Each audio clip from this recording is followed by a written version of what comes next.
Universo Diverso, com Luciana Neri. Olá, Universo Diverso de volta com o tema aromaterapia. Nós vamos conversar com a fisioterapeuta Carla Pio. Ela é mestre, professora universitária, especialista em aromaterapia clínica, psicoaromaterapia e estética e em saúde integrativa. Carla, vamos começar falando sobre como surgiu no mundo a aromaterapia. Obrigada mais uma vez por estar aqui para falar sobre esse tema que eu gosto tanto. Então, a aromaterapia, ela surgiu como esse termo para designar um ramo de estudos, que envolve todos os estudos com relação aos óleos essenciais, às plantas aromáticas, e passou a ter esse nome de aromaterapia graças à história aí do Gaté Fonseca. E ele escreveu um livro de aromaterapia na França que influenciou vários pesquisadores, vários médicos, vários químicos e outros profissionais também que vieram posteriormente a ele. Carla, a aromaterapia é uma ciência? Lembro que um professor meu dizia que a aromaterapia ela tem um pé na ciência e um pé na magia. Então, existe sim um conhecimento científico e, ao mesmo tempo, ter respeito pelas tradições que envolve esse conhecimento milenar da aromaterapia, que é uma prática milenar. Onde foi que surgiu a aromaterapia e ela sempre fez parte dessa área chamada terapias integrativas em todos os lugares? Nascida na Europa, a aromaterapia, como esse termo, como nós conhecemos, ela ganhou o mundo. Ela está em diversos países, em diversas áreas, não apenas na área de terapias integrativas, mas tem sido aplicada na medicina veterinária, clínicas estéticas, em diversas áreas. E na França e na Alemanha, por exemplo, nós temos registros de vários medicamentos que são feitos, inclusive com óleos essenciais, tanto com algumas moléculas isoladas, quanto com o óleo essencial na sua integridade. Então, o que é exatamente a aromaterapia? A aromaterapia, em termos básicos, é a arte de cuidar da saúde com os óleos essenciais, ou poderia ser definida apenas como uma prática que faz uso dos óleos essenciais e das plantas medicinais aromáticas para finalidades terapêuticas. Isso significa que é cuidar da saúde através dos óleos essenciais? Ela não é simplesmente cuidar da saúde através dos óleos essenciais. Nós temos também uma definição, um conceito que é a utilização dos óleos essenciais por diferentes vias de administração, com o objetivo de assegurar o cuidado complementar, preventivo, curativo da saúde humana. Mas definir a aromaterapia, na verdade, não é uma tarefa tão simples. Ela é concebida e classificada como uma prática integrativa complementar de saúde.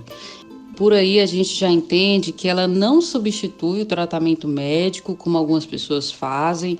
Às vezes se automedicam, com óleos essenciais ou acabam substituindo o tratamento médico por óleos essenciais e não é por aí. Ela é uma prática integrativa, complementar de saúde. Inclusive, em algumas cidades, em alguns estados brasileiros, ela já está sendo utilizada no SUS. Qual é o contexto científico e legal da aromaterapia no Brasil? O contexto da aromaterapia no Brasil é um pouco falho e a Anvisa ela não compreende a totalidade da riqueza que existe na aromaterapia. Então, infelizmente, na aromaterapia no Brasil, nós temos algumas limitações.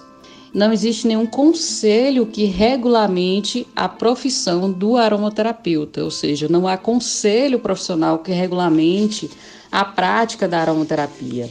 E como é formado o aromaterapeuta? O aromaterapeuta, ele acaba sendo um profissional de formação livre, porque não há nenhuma legislação específica sobre essa prática, mas ela tem sido cada vez mais reconhecida, no meio científico.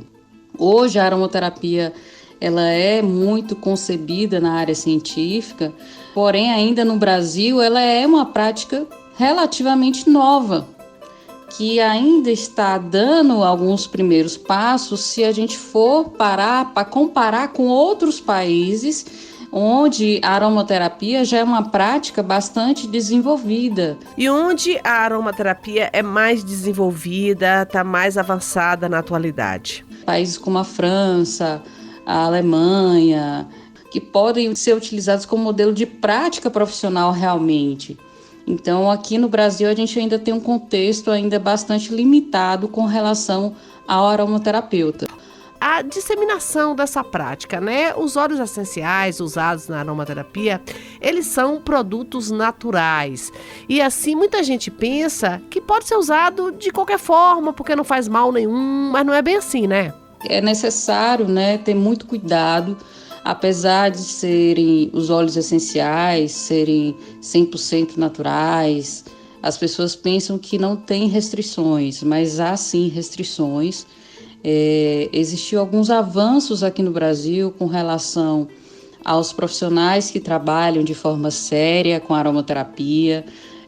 Temos a Abraroma, pela qual eu faço parte, que é a Associação Brasileira de Aromaterapia, que tem feito algumas coisas aí para a categorização e a organização um pouco melhor do profissional, da prática profissional e do ensino da aromaterapia, como deve ser ensinada, como ela deve ser feita, como deve ser feita uma aromaterapia segura, uma aromaterapia responsável, que se baseie na ciência e não apenas em achismos, esoterismos ou apenas no aspecto intuitivo. E a profissão ainda não foi regulamentada, não é isso? Alguns aromaterapeutas, inclusive da Associação Brasileira de Aromaterapia, eles acham que não devem fechar tanto para fazer uma regulamentação. Eu sou a favor da regulamentação porque muitas vezes eu vejo algumas pessoas despreparadas, orientando pessoas a fazer uso de óleos essenciais de qualquer forma, de fazer uso até ingerindo óleos essenciais, colocando pessoas em risco e com uma possível toxicidade, porque coloca a pessoa para fazer uso do óleo essencial de qualquer forma. Enquanto que os óleos essenciais, eles têm um poder terapêutico muito elevado, que deve ser levado a sério. As vias de administração dos óleos essenciais? A via inalatória, a via transdérmica, né, através da pele. Existe sim a via retal e a via vaginal e a via digestivo, né? Essas três formas de vias de administração, tanto a via retal, quanto a via vaginal, quanto a via através da administração por ingestão, são formas de administração que se utiliza em últimos casos. E por que em último caso? Porque a via inalatória e a via transdérmica, elas já surtem excelentes resultados. Não precisa partir para uma via retal ou ingerir um óleo essencial. Tem gente que acha que colocando o óleo essencial na água que adianta e não... Primeiro que o óleo ele não vai se misturar na água, ele é hidrofóbico, né? É só um adendo aqui, né? Que existem sim essas vias, mas o que eu quis dizer é que essas vias de administração, elas não são tão simples, não podem ser utilizadas para qualquer pessoa. E quem é que deve fazer o uso de óleos essenciais por essas vias? Que tipo de aromaterapeuta? Só aromaterapeutas que têm, digamos assim, uma maior expertise, que têm mais tempo na área, que têm mais estudos na área.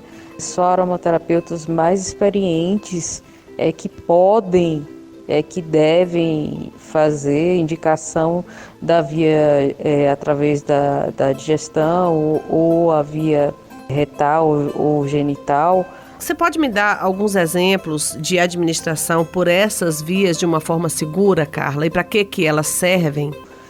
Pela via genital, ela trata inclusive de candidíase da mulher, alguns problemas relacionados à saúde íntima da mulher.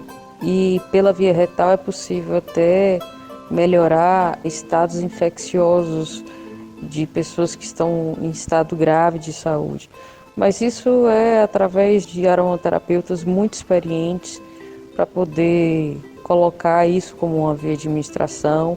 Não é tão simples, existe um cálculo, inclusive, para a gente saber a quantidade de gotas para esses tipos de vias de administração.